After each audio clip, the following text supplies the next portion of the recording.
大家好，我係民安隊山嶺搜救中隊第5分隊嘅鄭志坤。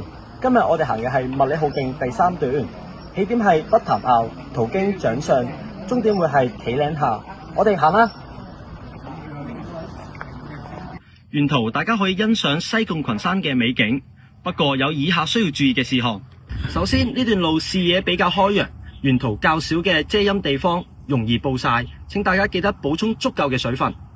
另外，呢段路亦都要連續上落唔同嘅高山，途中包括好多大型嘅石級同埋碎石，對於體力嘅要求相對較大，大家要量力而為啊！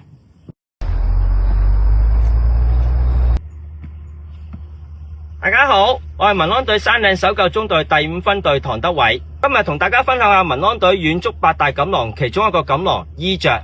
遠足人士除咗配備太陽帽、穿着透氣同埋鮮色嘅衣物同埋合適嘅行山鞋之外，大家應該留意天氣同埋季節性嘅溫度變化，去選擇合適嘅衣着都係相當重要。